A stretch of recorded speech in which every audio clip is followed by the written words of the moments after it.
আল্লাহর নবীর প্রশংসার জন্য যেমন আল্লাহ যথেষ্ট, আর আল্লাহর নবী আল্লাহর প্রশংসার জন্য আল্লাহর নবী যথেষ্ট। জোরে কোন সুবহানাল্লাহ। আল্লাহর নবী মুহাম্মাদুর রাসূলুল্লাহ এমন করে আশ্চর্য ঘটনা ঘটিয়ে যখন নবুয়াতের দ্বার প্রান্তে আল্লাহর নবী পৌঁছে গেলেন, আল্লাহর নবী এই পর্যন্ত পৌঁছাইতে নবী সকলের কাছে বিশ্বাসী হিসাবে প্রমাণিত হয়েছে। কারণ মক্কার যুগের প্রত্যেকটা কাফের বেঈমানরাও নবীকে মুহাম্মদকে আল আমিন বলতো। জোরে কোন কথা ঠিক কিনা? এজন্য আল্লাহর নবী বলে, আমি কি রসুল না? রসুল না? আমি কি আল্লাহ প্রেরিত কি নবী বা নবী না? এর সব থেকে বড় প্রমাণ হলো লাকাদ লাবিস্তু ফিকুম আমরান আমরান আমরান আমরান। আমি দীর্ঘদিন তোমাদের মাঝে, আমি ছোট থেকে তোমাদের মাঝে বড় হয়েছি। আর এই বড় হয়ে আল্লাহর নবী বিশ্ব নবী সাল্লাল্লাহু আলাইহি ওয়াসাল্লাম বলেন যে আমি যে নবুয়াত নিয়ে নবুয়াত প্রাপ্ত হয়েছি, এর সব থেকে বড় প্রমাণ হলো আমি ছোটবেলা থেকে তোমাদের মাঝে বড় হয়েছি। আমার এই 40 বছর জীবনের একটা দিন আমি বাইরে কোথাও কাটাই নাই, তোমাদের সাথেই চলাফেরা করেছি, তোমাদের সাথে ওঠা বসা করেছি। আমার চরিত্র সম্পর্কে তোমাদের চেয়ে আর বেশি কেউ জানে না। এজন্য আল্লাহ বলেন, মক্কা মদিনার মানুষগুলো আল্লাহর নবীকে এমন করে চিনতো, ইয়ারিফুনাহু কামা ইয়ারিফুনা আবনাআকুম, যে তারা আবনাআহুম, যে তাদের সন্তানগুলো তারা যেমন চিনতো আল্লাহর নবীকে ঠিক তারা তেমনই চিনত। কিন্তু আল্লাহর নবীর জীবনের প্রতিটা আলোচনাই বরকতময়। শুধু তাই না, আল্লাহর নবীর দেহ মোবারকের মধ্যে বরকতময় লালার কথাটা একটু আপনাদের শোনাই। আল্লাহর নবী সাল্লাল্লাহু আলাইহি সাল্লামের লালা মোবারকে কত বরকত ছিল। আল্লাহ নবী মুহাম্মাদুর রাসূলুল্লাহ সাল্লাল্লাহু আলাইহি ওয়াসাল্লামের মুখের লালার মধ্যে এত বরকত ছিল। আলী রাদিয়াল্লাহু তাআলা আনহু কোন এক যুদ্ধের ময়দানে চোখে রোগাক্রান্ত হলো, আল্লাহর নবী নিজের মুখের লালা চোখ মোবারক চোখে লাগায় দিলেন, সাথে সাথে চোখ ভালো হয়ে যায়। শুধু তাই না, আল্লাহর নবী শৈশবকালে আল্লাহর নবীর চোখে ওই রকম আমাদের যেমন বলে চোখ ওঠে, চোখে অসুখ হয়, অসুখ হয় না, আল্লাহর নবী ওরকম হয়েছে। আল্লাহর নবীর দাদা যান তখন বেঁচে ছিলেন।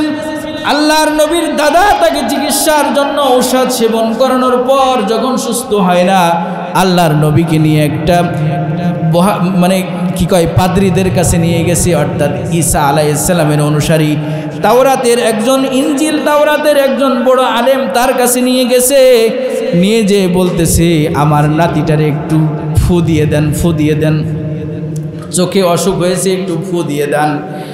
এবার ওই রাহেব বলতেছে, ওই পাদ্রী বলতেছে, ও আব্দুল মুত্তালিব, তুমি কাকে নিয়ে আসছো?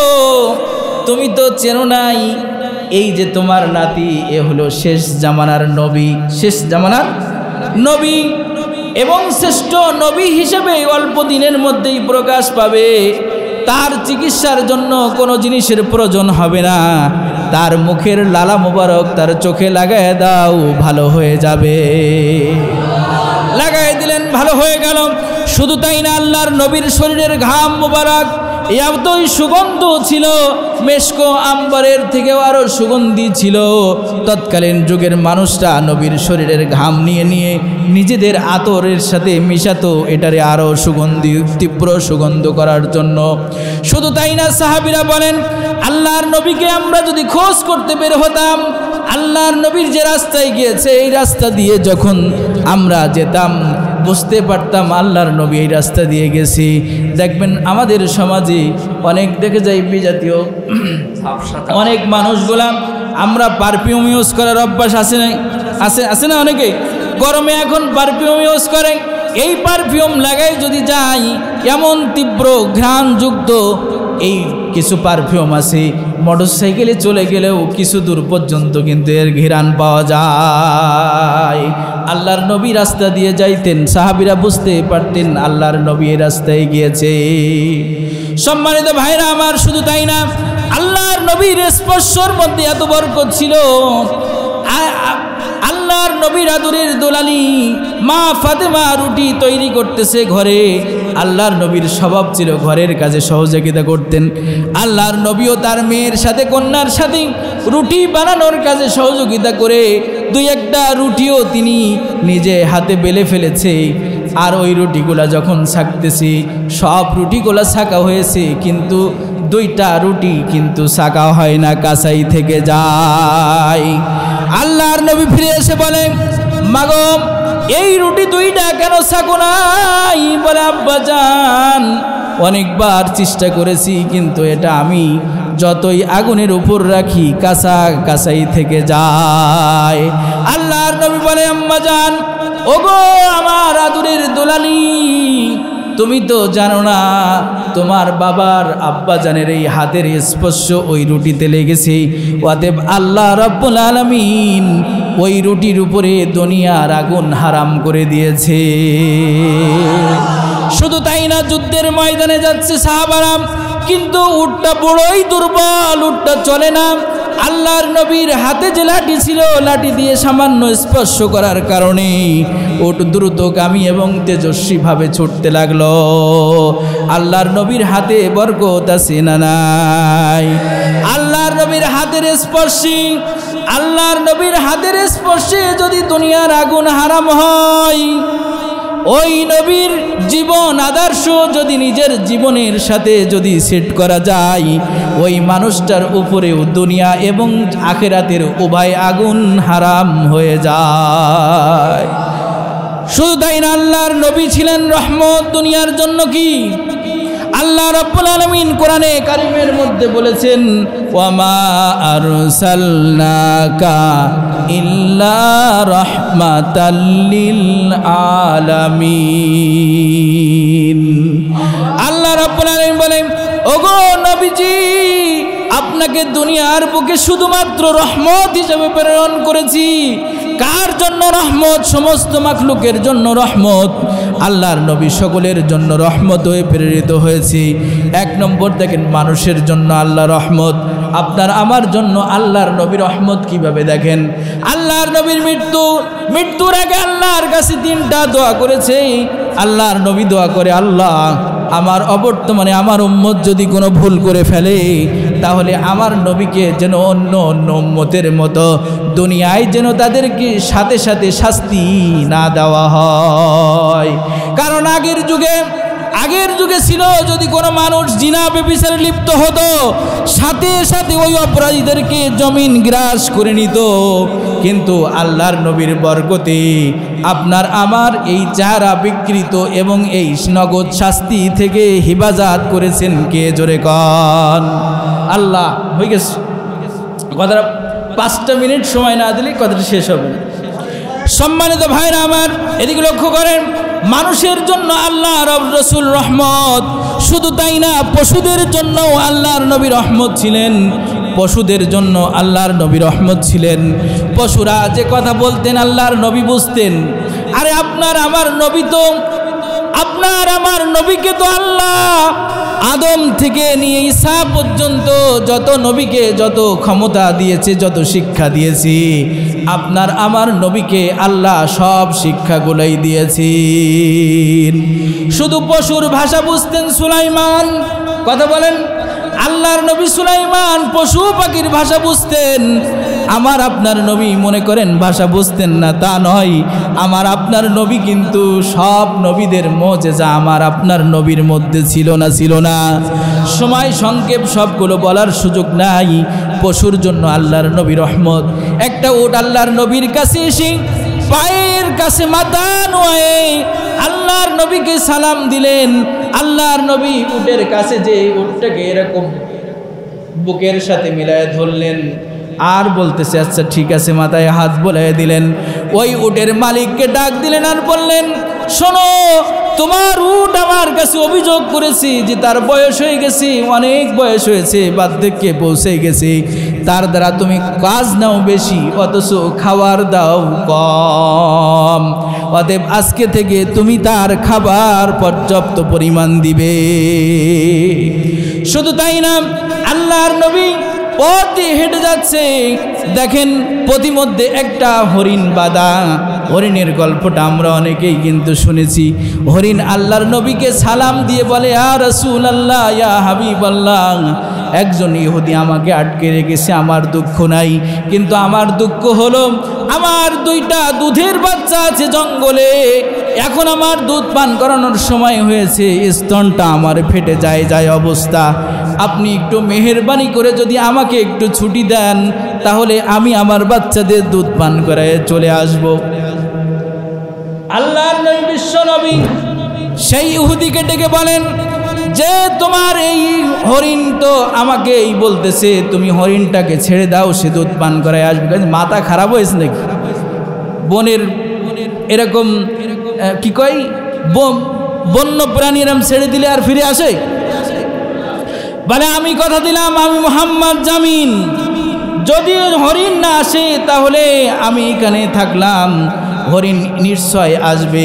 হরিণ আসা দেখে কিছুক্ষণ পরে হরিণ এসে গেল।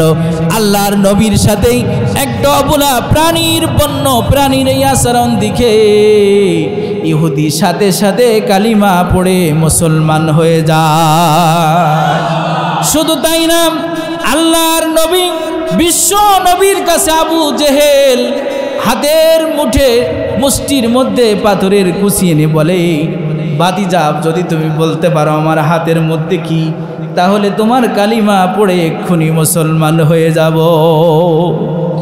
আল্লাহর নবী বিশ্ব নবী বলে, চাচা যান, আমি বলবো কেন, আমার পরিচয়টা যদি আপনার হাতের ভিতরের পাথরটা যদি আমার পরিচয় দিয়ে দেয়, আপনি কি কালিমা পড়ে মুসলমান হবেন?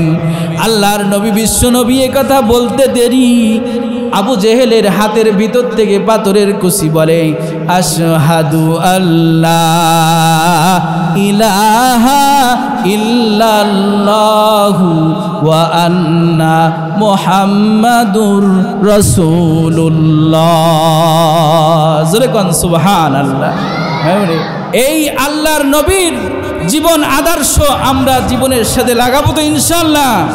একটা হরিণ আল্লাহর নবীকে চিনে, আল্লাহর নবীর ওয়াদাকে পালন করলো, কিন্তু আপনি আমি যদি নবীর ওয়াদাকে যদি পালন না করি, তাহলে আল্লাহর কাছে কি জবাব দেব আমরা? জবাব আছে আল্লাহর কাছে কোনো? হ্যাঁ, আল্লাহর নবীর পৃথিবীতে সব পশু প্রাণী সবাই আনন্দিত আল্লাহর নবীর আগমনে, আমরা আনন্দিত না? হ্যাঁ হ্যাঁ, এজন্য বলে, আকাশের তারাগুলি ঝিলিমিলি জ্বলছে, গাছে গাছে ফুলগুলা সৌরভে দুলছে, রাসূল এসেছে, হাবিব এসেছে। আকাশের তারাগুলি ঝিলিমিলি, এটা শেষ করে দিচ্ছি, ঝিলিমিলি জ্বলছে, গাছে গাছে ফুলগুলা সৌরভে দুলছে, রাসূল এসেছে, হাবিব এসেছে, রাসূল এসেছে, হাবিব এসেছে। আরব দেশে কাবার পাশে মানবের সেরা মানব এসেছে, আরব দেশে কাবার পাশে মানবের সেরা মানব এসেছে, ওকে এসেছে, জান্নাত খুলেছে, রাসূল এসেছে, হাবিব এসেছে। আমিনার কোলে চন্দ্র দোলে, আমিনার কোলে চন্দ্র দোলে, আকাশের চাঁদ যেন ধরায় নেমেছে। ওকে এসেছে দুনিয়া জেগেছে, রাসূল এসেছে, হাবিব এসেছে। কে এসেছে জান্নাত খুলেছে, রাসূল এসেছে, হাবিব এসেছে। সকলে এজন্য সবাই মহব্বতে পড়ি, ইয়া রাসূলাল্লাহ ইয়া হাবিবাল্লাহ, ইয়া রাসূলাল্লাহ ইয়া হাবিবাল্লাহ। পাই যদি নবী গো আপনার দিদার, মৌতের যত না থাকিবে না আমার। ইয়া রাসূলাল্লাহ ইয়া হাবিবাল্লাহ, এটা একটা দোয়া কিন্তু সবাই বলবেন এবং আমিন আমিন বলবেন। ইয়া রাসূলাল্লাহ ইয়া হাবিবাল্লাহ, পাই যদি নবী গো আপনার দিদার, মৌতের যত না থাকিবে না আমার। দয়া যে করিয়া দিও গো দিদার, ইয়া রাসূলাল্লাহ ইয়া হাবিবাল্লাহ, ইয়া রাসূলাল্লাহ ইয়া হাবিবাল্লাহ। আমার মরণের নিদান কালে থাকিও নবীজি আমার শিওরে, আমার মরণের কাল নিদান কালে থাকিও নবীজি আমার শিওরে। দেখিব আপনাকে আপন নজরে, দেখিব আপনাকে আপন নজরে। ধরিয়া কদম চরণে চুম্বন করিব, ইয়া রাসূলাল্লাহ ইয়া হাবিবাল্লাহ, ইয়া রাসূলাল্লাহ ইয়া হাবিবাল্লাহ। মুনকার নাকির আসিয়া সওয়াল করবে বসাইয়া, মুনকার নাকির আসিয়া সওয়াল করবে বসাইয়া। দিও গো নবীজি পর্দা উঠাইয়া, সুপারিশ করিয়া তরায় মিজানে, ইয়া রাসূলাল্লাহ ইয়া হাবিবাল্লাহ। যে নবীর আগমনে আদার ঘুষিয়ে মানবতার পূর্ব দিগন্তে নতুন সূর্যের উদয় হয়েছিল, যে নবী উম্মতের নাজাদের জন্য উহুদের ময়দানে দন্দন মোবারক শহীদ করেছেন, তাইফের ময়দানে আল্লাহর নবী রক্তাক্ত শরীরে জুতা মোবারক তার পায়ের সাথে লেগে গেছে। আল্লাহর নবীকে তাইফের ময়দানে তৎকালীন যুগের স্বৈরাচার এবং ক্ষুধাদ্রোহী এবং মুশরিকরা, আল্লাহর নাফরমানরা আল্লাহর নবীকে 13 বার আল্লাহর নবী দৌড়াই যে পড়ে গেছে এবং উঠাইছে, উঠাই আবার নবী দৌড়াইছে, এরকম করে 13 বার আল্লাহ রসুল পড়ছে আর উঠছে। কতবার? 13 বার। এমন করে আল্লাহর নবীকে তারা কষ্ট দিছে, তবু এই কষ্ট সহ্য করেছে শুধু আপনার আমার নাজাতের জন্য। এমন নবী উম্মত হিসেবে আমাদেরকে যে প্রেরণ করেছেন, আমরা এমন নবীর উম্মত হতে পেরেছি। আল্লাহর কাছে আমরা কেউ দরখাস্ত করি নাই, করছিলাম? কেউ দরখাস্ত করি নাই। আল্লাহ তাআলা আমাদেরকে দয়া করে মায়া করে ওই নবীর উম্মত হিসেবে যে প্রেরণ করেছে, এজন্য সকলে আবার বিনয় অবনত চিত্তে শ্রদ্ধা জড়িত কণ্ঠে হৃদয়ের সবটুকু আবেগ দিয়ে আল্লাহর দরবারে আবার একবার শুকরিয়া জ্ঞাপন করি, পড়ি আলহামদুলিল্লাহ।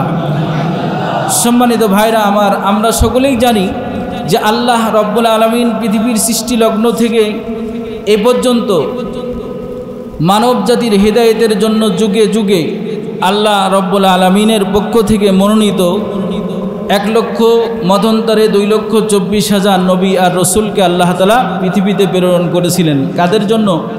মানব জাতির হেদায়েতের জন্য। কার জন্য? সবাই একটু কথা বলবেন তাহলে সহজ হবে, কারণ তাহলে বুঝবো যে না সবাই বুঝতেছে না, আর যদি কথা না বলেন তাহলে বুঝবো যে বুঝতেছে না। আমি আবার অন্যভাবে বোঝানোর চেষ্টা করব। এই জন্য সবাই যদি একটু সহযোগিতা করি, অল্প সময় দেখা যাবে আমাদের উদ্দেশ্যও সফল হবে, আমাদের সবার জন্য উপকারী হবে কথাগুলো। কথা বলবো তো ইনশাআল্লাহ। তো মানব জাতির হেদায়েতের জন্য আল্লাহ রাব্বুল আলামিনের পক্ষ থেকে কতজন নবী আর রসুল প্রেরণ করছিলেন?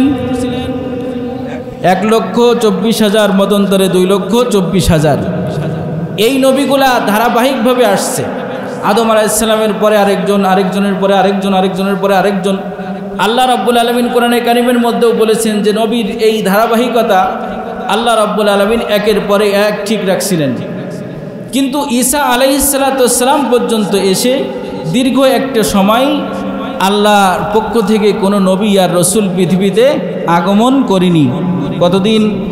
আমি বলেছি লম্বা একটা সময়, যেহেতু নির্দিষ্ট সময়ের কথা উল্লেখ নাই। কেউ বলেছে 600 বছর, কম বেশি মতান্তরে আছে। তো এই দীর্ঘদিন আল্লাহর পক্ষ থেকে কোনো নবী আর রসুল না আসার কারণে পৃথিবীর অবস্থাটা কেমন ছিল সংক্ষেপে আপনাদের সামনে একটু তুলে ধরি। যে পৃথিবীর এটাকে সংক্ষিপ্ত যদি একটা ভাষায় একটা শব্দে বলতে হয় তাহলে বলতে হবে মূর্খতার যুগে পরিণত হয়েছিল। সেটাকে ইসলামের ইতিহাসে বা ইতিহাসের ভাষায় তাকে বলা হয় আইয়ামে জাহিলিয়াত, মূর্খতার দিন, মূর্খের দিন। এই দিনগুলোর মধ্যে কি ছিল, কি কি মূর্খতা ছিল? সেখানে মূর্খতা ছিল যে এক আল্লাহর ইবাদত বাদ দিয়ে কোটি কোটি দেবতার পূজা করা হতো। সেই মূর্খতার যুগে ছিল শরাব পানের বড় প্রতিযোগিতা। যে যত দামি মানুষ, যে যত দামি শরাব পান করতে পারে তার মর্যাদা বেশি। দেখেন না আমাদের সমাজেও কিন্তু আছে যে বেশি দামি সিগারেট খায়, ওরে বাপ বা চিনিস না, আমি খাই না তো এই জন্য দাম জানি না, কিন্তু দাম বেশি আলা সিগারেট আছে এটা জানি, কিন্তু দাম কত তা আমার জানা নেই। আছে না নাই? হ্যাঁ, আবার ওই সিগারেট খেয়ে আবার অর্ধেক খেয়ে ফেলি দেয়, মানে ওর পিছনটা রাখতে হবে যে কি সিগারেট খেয়েছে দেখে বুঝতে পারবে। আছে না নাই? তো শরাব পানের প্রতিযোগিতা তাদের মধ্যে এমনই ছিল।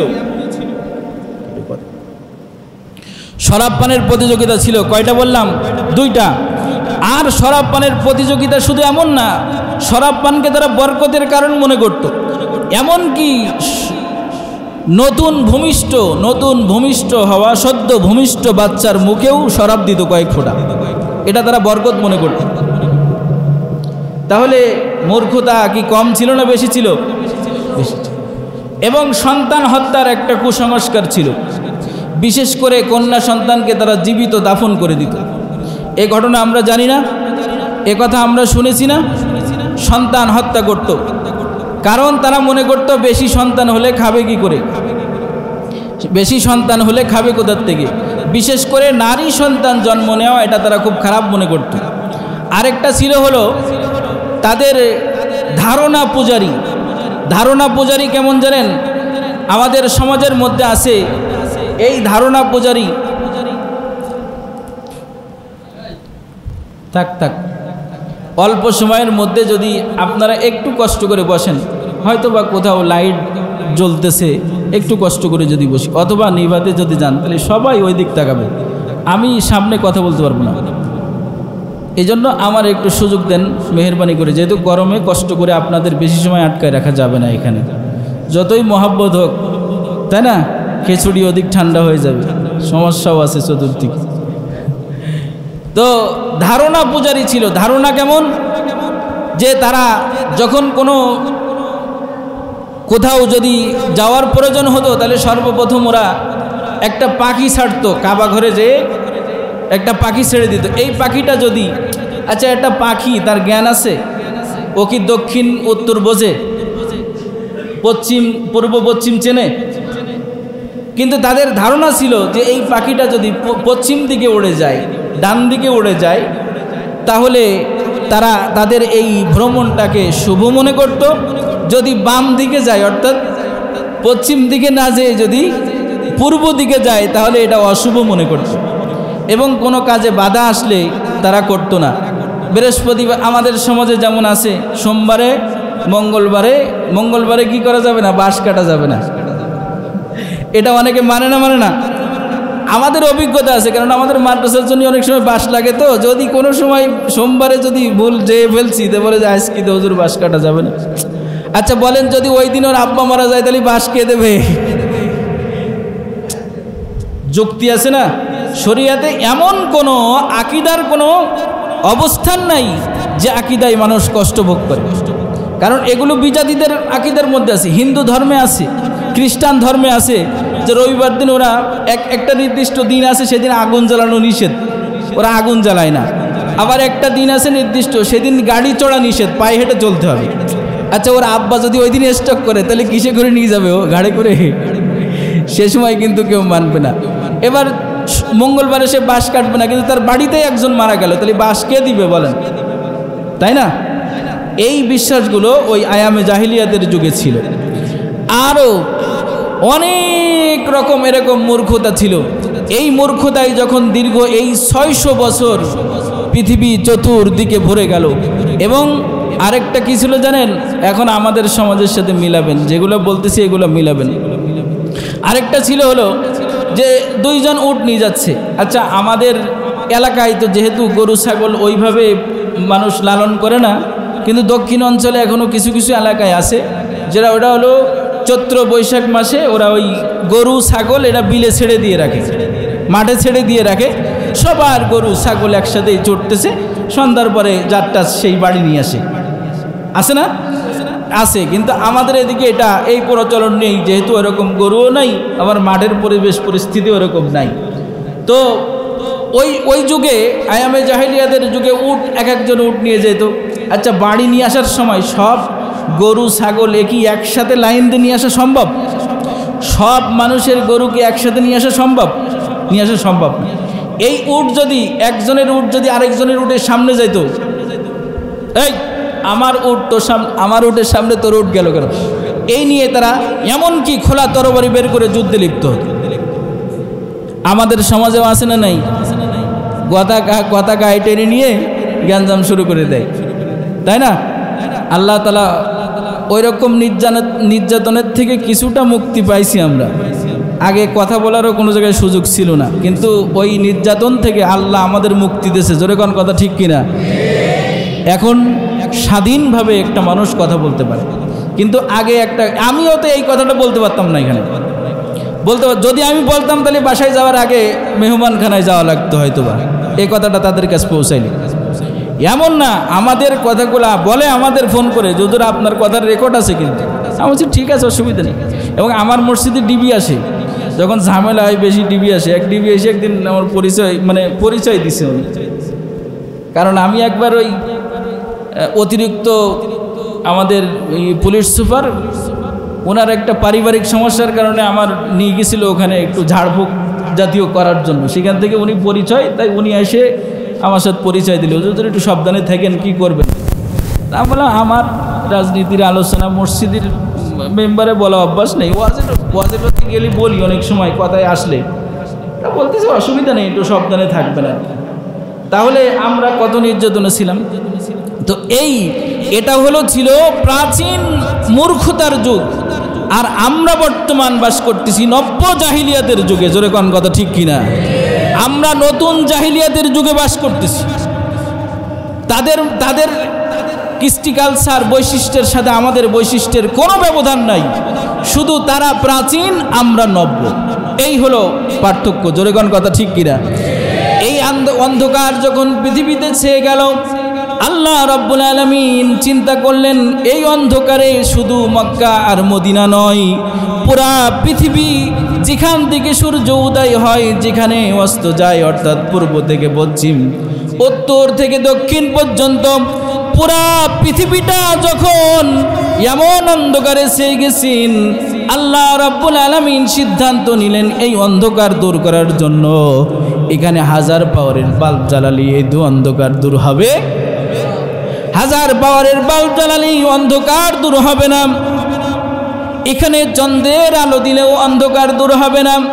এখানে অসংখ্য বাতি জ্বালাইলে এই অন্ধকার দূর করা যাবে না। এই অন্ধকার দূর করার জন্য শুধুমাত্র কেবলমাত্র একমাত্র আমার হাবিব মোহাম্মদুর রাসূলুল্লাহকে নবুয়াতের সূর্য দিয়ে আমি মক্কায় পাঠাবো, যে সূর্য উদয় হওয়ার পর আর পৃথিবীতে কোনো অন্ধকার থাকতে পারে না। জোরে বলেন আল্লাহু আকবার। সম্মানিত ভাইরা আমার, এবার একটু আমার উদাহরণের দিকে লক্ষ্য করেন। এখন রাত্র হয়ে গেছি, সন্ধ্যার পর থেকে নিয়ে পৃথিবীর বুকে নয়, শুধু যদি আমাদের সাতক্ষীরা ডিস্ট্রিক্টটা যদি হিসাব করা হয়, লক্ষ লক্ষ কোটি কোটি বৈদ্যুতিক বাল্বগুলো জ্বলতেছে না, কিন্তু রাত্র কিন্তু দিন হয়ে যায় নাই, গেছে। রাত্র কি দিন মনে হইতেছে, রাত কিন্তু রাতই মনে হইতেছে। আবার যখন দেখা যায় 14 তারিখের রাত্র আসে, চন্দ্র আকাশে উজ্জ্বল, চাঁদনি, কত সুন্দর পরিবেশ দেখা যায়, তারপরেও কিন্তু অন্ধকার পুরাটাই দূর হয় না, হয় না। কিন্তু সকাল হয় যখন, সূর্য উদয় হয় তখন, সূর্য যখন উদয় হয়, হাজার কোটি বাল্ব দুনিয়ায় জ্বালানো থাকলেও ওই আলোগুলা আর আলো মনে হয় না। সূর্যের আলোর সামনে এই বাতিগুলা সব মলিন হয়ে যায়। আল্লাহ রাব্বুল আলামিন ঠিক মক্কার বুকে আমিনার গর্ভে ঠিক নবুয়াতের এই সূর্যটা যেদিন উদয় করলেন, পৃথিবীর বুকে যত অন্ধকার ছিল সব অন্ধকারগুলা আস্তে আস্তে মলিন হতে লাগলো। আর মলিন হতে হতে একদিন সবগুলা নিঃশেষ হয়ে গেছে। আল্লাহর নবীর দিন পৃথিবীর আনাসে কানাসে সব জায়গায় আলোকিত করে দিয়েছে। জোরে কোন কথা ঠিক কিনা? সম্মানিত ভাইরা আমার, এবার একটু লক্ষ্য করেন, আদম নবী হয়ে আসছিল, কিন্তু আদমের সময় আদম তার নবুয়াতির জীবনে মেহনত করে কিন্তু অন্ধকার সব দূর করতে পারে নাই। কারণ আদমের নবুয়াত ছিল চন্দ্রের মতো, চন্দ্র উঠলে আলো হয় ঠিক, অন্ধকার সব দূর হয় না। এমনিভাবে সলক্ষ নবী আর রসুল নবীর পূর্বে আসছে, আমার আপনার নবীর পূর্বে যত নবী আসছে সব ওই 1000 পাওয়ারের বাল্বের মতো, ওই চন্দ্রের আলোর মতো। নবী যখন সূর্যের আলো রিসালাতের আলো নিয়ে যখন নবী মদিনার বুকে উদয় হলেন, পৃথিবীর বুকে সেই আলো উদয় হওয়ার সাথে সাথে কি ঘটনা ঘটেছিল আমরা অনেক সময় শুনে থাকব। আল্লাহর নবী যেদিন জন্ম নিলেন, আল্লাহর নবীর আম্মা আমিনা বলেন, আমার সন্তান মোহাম্মদ যেদিন জন্ম নিল, সেদিন আমার গর্ভ থেকে এমন একটা আলো বের হলো, নূর বের হলো, যে নূরটা পৃথিবী আমার ঘর থেকে বের হয়ে এমনিভাবে চতুর্দিকে পৃথিবীর বুকে ছড়িয়ে গেছে। ওই আলোয় আমি এতই আলোকিত হয়েছে যে আমি সুবে সাদিকের সময়, অন্ধকার আসন্ন সময় হওয়া সত্ত্বেও আমি মুলকে ফারসের বড় বড় বিল্ডিংগুলা ওই আলোয় দেখতে পাই। জোরে কোন সুবহানাল্লাহ। শুধু তাই না, আল্লাহর নবী জন্ম নিলেন যেদিন, ওই রাত্রে শাহে কিসরা অর্থাৎ বাদশাহ নৌশিরিওয়া ছিল, কিসরার বাদশাহ, কিসরার বাদশার বড় প্রাসাদ ছিল। এই প্রাসাদটার একটা তলা ছিল শুধু 100 গজ উঁচু, উচ্চতা ছিল 100 গজ। এই বিল্ডিংটাও সেদিন কম্পন হয়েছিল। বাদশাহ নৌশিরিয়া এই রাত্রে কম্পন দেখে বড় ভীত সন্ত্রস্ত হয়েছে, এবং এই ঘটনাটা নিজের রাজত্বকে টিকিয়ে রাখার জন্য, নিজের প্রভাব প্রতিপত্তিটা ঠিক রাখার জন্য সকলের কাছে গোপন রেখে নিজেই এটা নিজের মধ্যে আত্মগোপন করে যেদিন সিংহাসনে বসেছে, রাজ দরবারে যখন সিংহাসনে বসলো, এই বসার পর চতুর্দিক গভর্নরের কাছ থেকে চিঠি আসে, আজকে রাত্রে দাজলা নামক নদী শুকিয়ে গেছে, কোনো পানি নাই।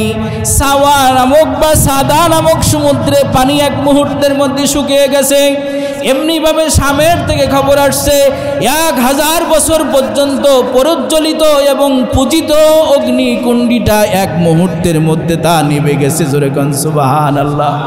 শুধু তাই না, তাদের একটা ওই সময় বড় একটা প্রসিদ্ধ একটা মন্দির ছিল, যে মন্দিরে বড় বড় 14টা মূর্তি ছিল। এই মূর্তিগুলাও ওই রাত্রে সব পড়ে জমিনে ভেঙে গিয়ে পড়েছে। কারণ কে এসেছে? জোরে বলেন, কে এসেছে? নবুয়াত রিসালাতির সূর্য উদয় হয়েছে, মানে মুহাম্মদ রাসূলুল্লাহ পৃথিবীতে জন্মগ্রহণ করেছে। পৃথিবীর বুকে এই অন্ধকারগুলো এমনভাবে আলোকিত হতে লাগলো। আম্মা জান, আল্লাহর নবীর আম্মা জান বর্ণনা করে, আমি যখন দেখলাম আমার মুহাম্মদ জন্ম নিয়েছে, আমি তার দিকে চেয়ে দেখি আমার মুহাম্মদ আল্লাহর কদমে সিজদা অবনত। জোরে কোন সুবহানাল্লাহ। আমার আপনার নবী জন্ম নিয়েছেন কি অবস্থায়? জোরে কোন, সিজদা অবস্থায়। শুধু তাই না, তার আম্মা বলেন, আমি দেখলাম মুহাম্মদ তার শাহাদাত আঙ্গুলি আসমানের দিকে উঠাইয়া তার জবানেই চালু হয়ে গেছে, লা ইলাহা ইল্লাল্লাহু মুহাম্মাদুর রাসূলুল্লাহ।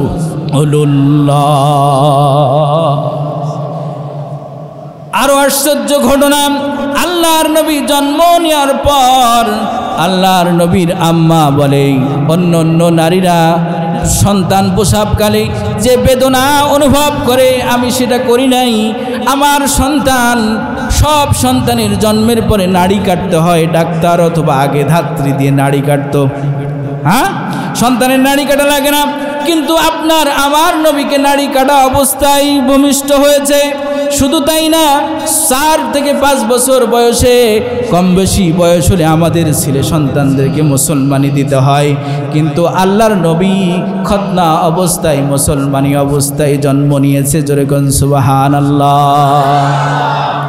সম্মানিত ভাইরা আমার, আল্লাহর নবীর এমন যদি শিশুকাল নিয়ে আলোচনা করি, ঘন্টার পর ঘন্টা চলে যাবে। রসুলের শিশুকাল বলে শেষ করা যাবে না, কারণ আপনার আমার নবী এমন একজন নবী যার জীবনীটা হলো সাগর, মহাসাগরের মতো।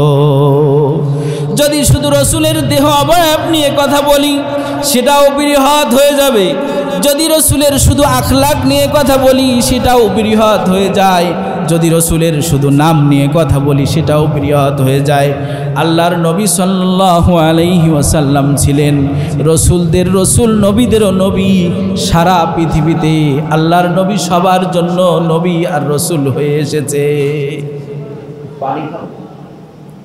তাই না? তাহলে কার নবী এটা? কথা বলেন, কার নবী? আরে আমার নবী বলে না কেন? কার নবী এটা? আমার আপনার নবী। আমার আপনার নবীকে আল্লাহ তাআলা ছোটবেলা থেকে কেমন করে লালন করে? স্বাভাবিকভাবে বাচ্চার গ্রোথ যেমন হয়, তার থেকে আল্লাহর নবীর গ্রোথ অস্বাভাবিক ছিল। আল্লাহর নবী মাসে 1 মাস পরে আল্লাহর নবী শোয়া এবং কোলে যে ছিল 1 মাস পরে আল্লাহ রসুল বসা শিখে গেল। জোরে কোন সুবহানাল্লাহ। আর 1 মাস পরে আল্লাহর রসুল আস্তে আস্তে চলা শুরু করে দিল। হামুর দেয় না, হামুর দিয়ে চলা শুরু করলো। আল্লাহর নবী আর 1 মাস পরে যে আল্লাহর নবী আস্তে আস্তে টেক লাগায় ধরে উঠে দাঁড়ানোর চেষ্টা করে। আর 1 মাস পরে আল্লাহ রসুল দাঁড়ানো হাঁটাহাঁটি শুরু করে দিল। আর 1 মাস পরে আল্লাহ রসুল দৌড়ায়। 8 মাস যেদিন হয়েছে আল্লাহর নবী আপনার আমার মতো স্বাভাবিক জবানেই কথা বলতে পারে। জোরে জোরে কোন সুবহানাল্লাহ। কারণ আমাদের নবী আসছে, এই নবী সেই নবী, এই নবী সেই নবী, এই নবী সেই মানুষ যে মানুষের মাত্র 23 বছর জীবনীতে, 23 বছরের মেহনতে সারা পৃথিবীর অন্ধকার দূর করে আলোয় পরিণত করেছে।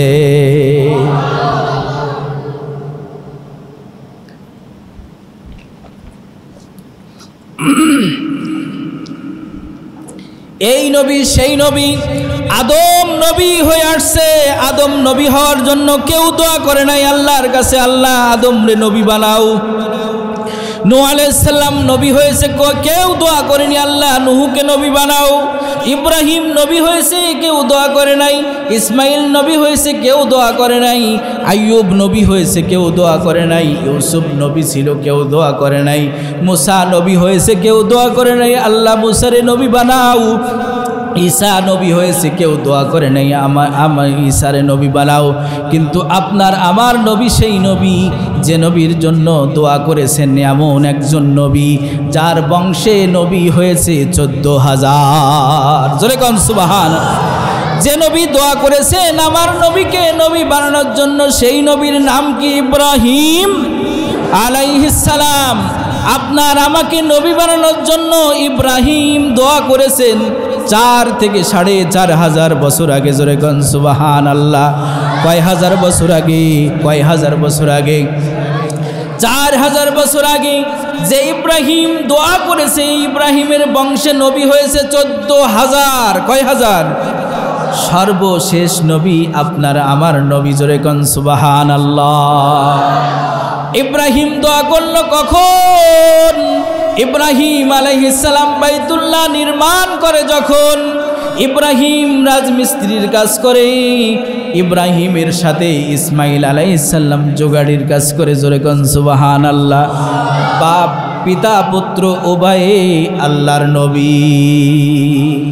বানাই কার ঘর? আল্লাহর ঘর। নবী মিস্ত্রি, জোগাড়িও মিস্ত্রি। বানাই কার ঘর? আল্লাহর ঘর। বানানো হলো যখন আল্লাহর কাছে দুহাত তুলে ইব্রাহিম দোয়া করে, রব্বানা ওয়াবাস ফীহিম রাসূলাম মিনহুম। জোরে কোন আল্লাহু আকবার। ইব্রাহিম দোয়া করে, রব্বানা ওয়াবাস ফীহিম রাসূলাম মিনহুম। হে আমাদের প্রভু,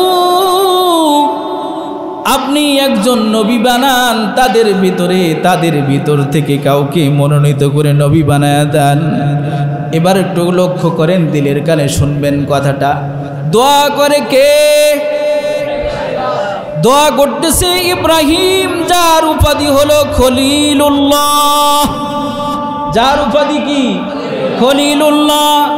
যিনি দোয়ায় শরীক হয়ে আমিন আমিন বলতেছে, আল্লাহ কবুল করে নাও, তিনি হলেন ইসমাইল জবিহুল্লাহ। কে? ইব্রাহিম ইসমাইল জবিহুল্লাহ। আর দোয়া করে কার কাছে? দোয়া কবুল করবে কে? স্বয়ং আল্লাহ। আর যার জন্য দোয়া করতেছেন তিনি হলেন মুহাম্মাদুর রাসূলুল্লাহ। জোরে কোন আল্লাহু আকবার। আর যে জায়গায় দাঁড়ায় দোয়া করে সেটা হলো বাইতুল্লাহ। সেটা কি? বাইতুল্লাহে দাঁড়ায় ইব্রাহিম দোয়া করে, আল্লাহ তাদের ভিতর থেকে একজন তাদের মাঝে নবী পাঠায় দাও। ইব্রাহিমের এই দোয়াটা আল্লাহ কবুল করেছেন মাত্র 4.5 বছর পরে। ইব্রাহিম কেমন নবী ছিল? কেমন নবী ছিল? যার বংশে 14,000 নবী হয়, সে কিন্তু যেমন তেমন নবী না। জোরে কোন কথা ঠিক কিনা? কিন্তু এখানে আমাদের একটা জিনিস আল্লাহ শিখাইছে, সেটা হলো দোয়া করে কবুল করার জন্য বেশি ব্যস্ত হইও না। ইব্রাহিম নবী, নবীর সাথে শরীক হয়ে দোয়ায় আমিন বলে, তিনিও একজন নবী। যার কাছে দোয়া করে তিনি হলেন আল্লাহ, যার জন্য দোয়া করেন তিনি হলেন বিশ্বজাহানের রহমতুল লিল আলামিন মুহাম্মদ রাসূলুল্লাহ। এই দোয়াটা করলো, এরকম বরকতি দোয়া আর হতে পারে না। এই বরকতি দোয়া করে আল্লাহর কাছে আল্লাহ কবুল করে 4,000 বছর থেকে 4,500 বছর পরে। তাহলে তুমি আমি যে দোয়া করি, দোয়া করার পর কয় যে আর দোয়া করে কি করবে? এত দোয়া করলাম, কাজ হয় না। কাজ হয় না কেন? অনেক সময় বরকতের জন্য, লাভের জন্য, মঙ্গলের জন্য আল্লাহ সাথে সাথে বান্দারে দেয় না।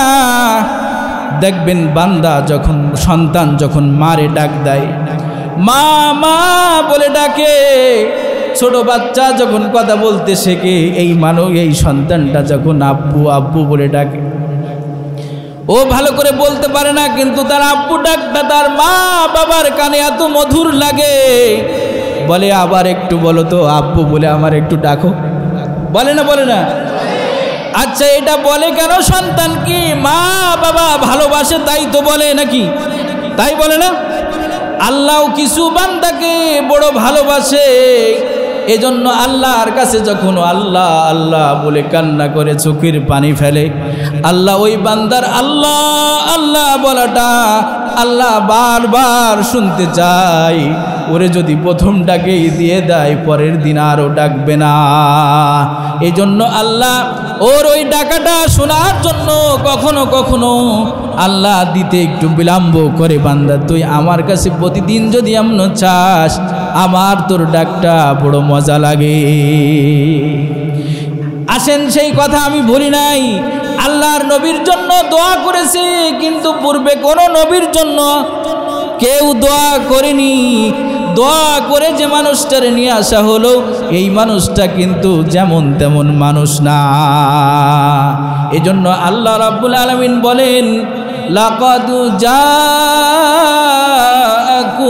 রাসূলুম মিন আনফুসিকুম আজিজ।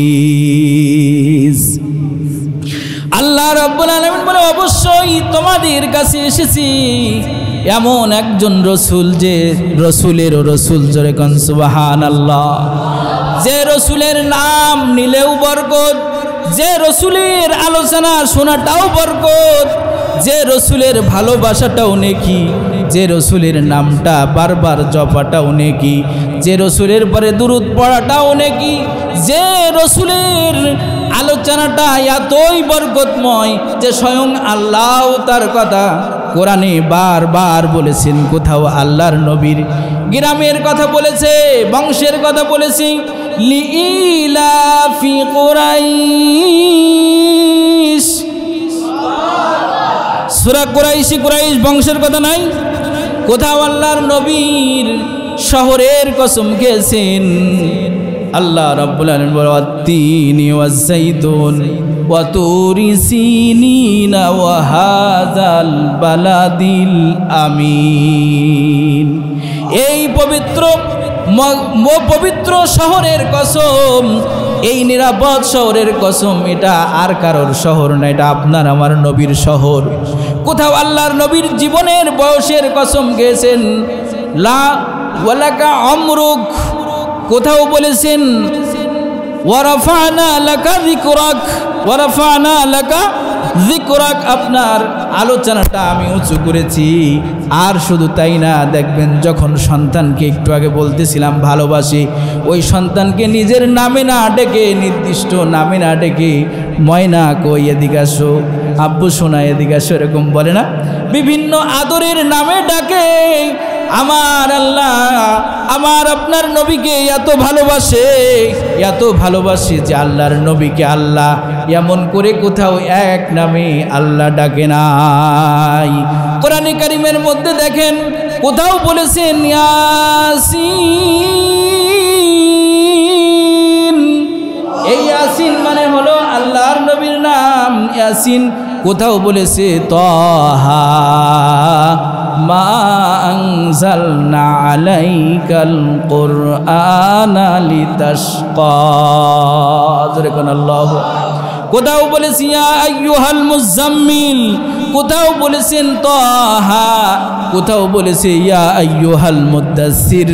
এমন করে আল্লাহর নবীকে আল্লাহ রাব্বুল আলামিন নাম দিয়েছে ইয়া আইয়ুহান নাবিয়্যু ইন্না আরসালনাকা শাশিরাও ওয়া নাযীরা ওয়া দাঈয়ান ইলাল্লাহি বিইذনিহি ওয়া সিরাজাম মুনীরা। কোথাও আল্লাহ রাব্বুল আলামিন আল্লাহর নবীকে বলে শাহিদ, কোথাও বলে মুবাশশির, কোথাও বলে নাজির, কোথাও বলেছে সিরাজা, কোথাও বলেছে মনিরা। আল্লাহ রাব্বুল আলামিন আমার আপনার নবীকে এত ভালোবাসে, এত ভালোবাসে যে ভালোবাসার জন্য, নবীর ভালোবাসার জন্য, নবীর প্রশংসার জন্য নবী কারোর অপেক্ষা করে না। কারণ কবি বলেছেন আল্লাহর নবীর প্রশংসার জন্য আল্লাহই যথেষ্ট। खुदा मदहा फरीने मुस्तफ़ा बस, मोहम्मद हामिदे हमदे खुदा बस।